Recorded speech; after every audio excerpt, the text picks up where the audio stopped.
Here we go. The 6AX Classic Breakfast with Nat and Westo. We are looking at introducing different things into the show, getting ourselves maybe some experts in their field to discuss things we need to know about whatever that might be. Bit of a theme here with the animals as we say hello to your little friend, Nat. You should say hello to my little friend. A very good friend of mine, because I am there on a regular basis, and I'm talking about the vet clinic that I attend, which is Lighthouse Vets in Alkimos Beach. But my good friend is probably one of the best vets in WA. No, Australia. Nay, the world. Dr Sian Goodger. Good morning. Good morning. How are you? Very well, thank you. Welcome to the Classic Breakfast. That was an intro, wasn't it? You've set me on a high pedestal there. Hopefully I can come to the party. Number one, don't stuff up. And number two, hopefully I'll get a discount next time I go in there. Of course you will, I'm sure. Now, I've been going to see you, Sian, for years and years and years. You're the one I rely on for my fur babies. Yes. So you've been there through at least 5 or 6 of my dogs. Yep. A couple of cats in there as well. You're somebody that I trust. You've got to have that relationship with your vet when you are so closely attached to your animals. And I've got that with you. Yeah. Tell me, how did you get into vetting? Is it something that growing up you're always interested in animals and that's what you always wanted to be? Yeah, I was a bit of a geek as a child, I suppose. I really was interested in anatomy. So when I was a little girl, I used to find skulls and take them home to my mother. Took a dark turn. Yeah, it was a dark start to my career.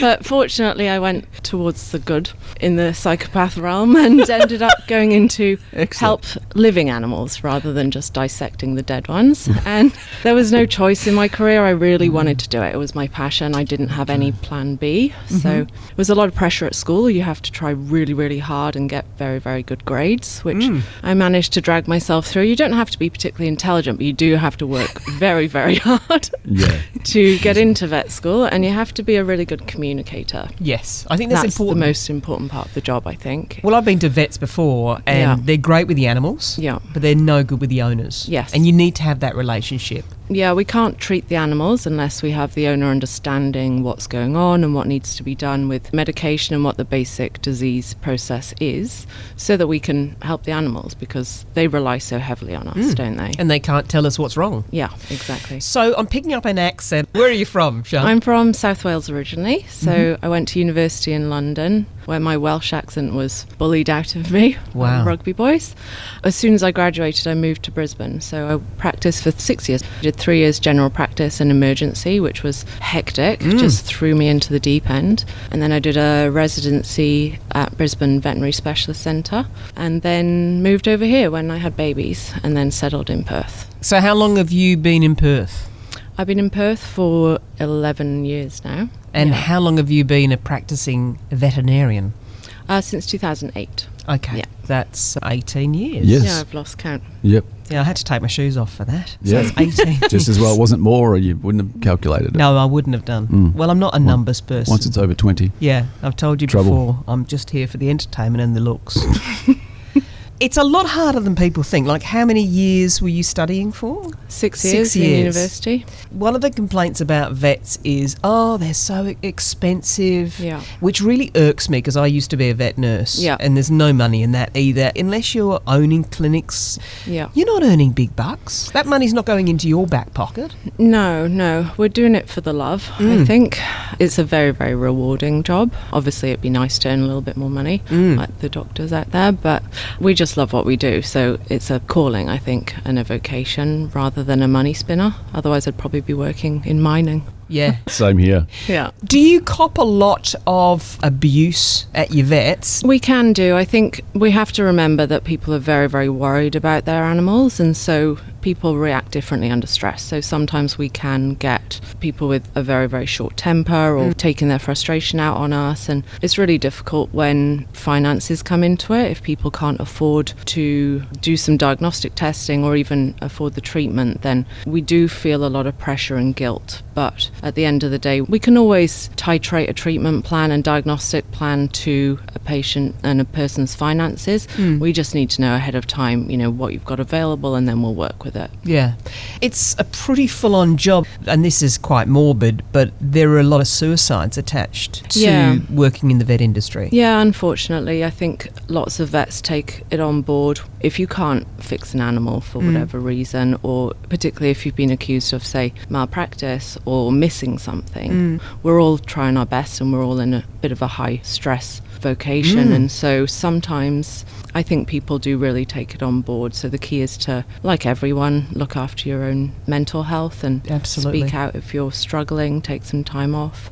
The practice I work at is brilliant for that, and the industry as a whole is very aware of it now and making sure that if people are struggling, then we're giving them breaks and support. Which you absolutely need. I really just think we should start hugging more vets.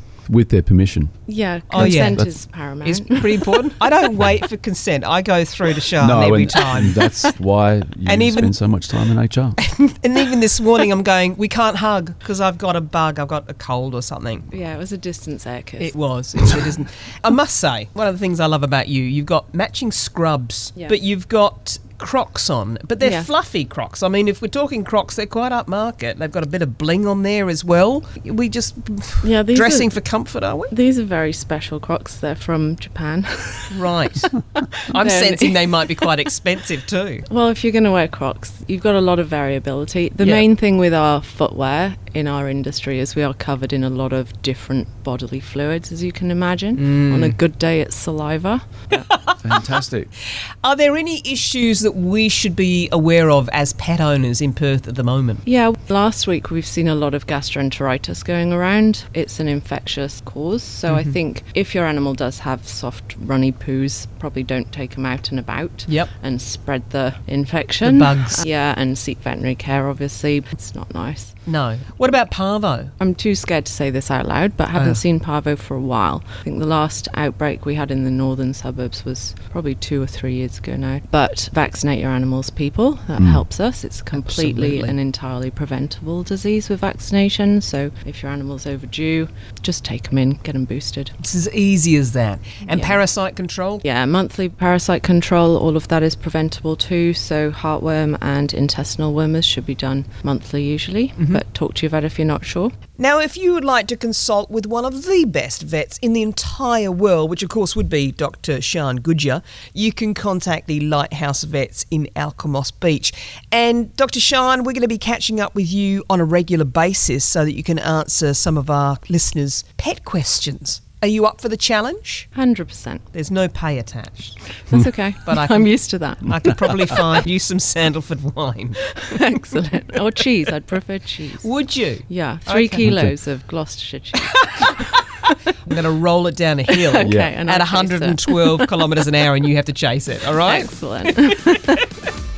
I hope this was as much fun for you as it was for me. The Classic Breakfast with Nat and Westo. Weekday mornings from 5:30 on 6AX. I'm done. Stick a fork in me.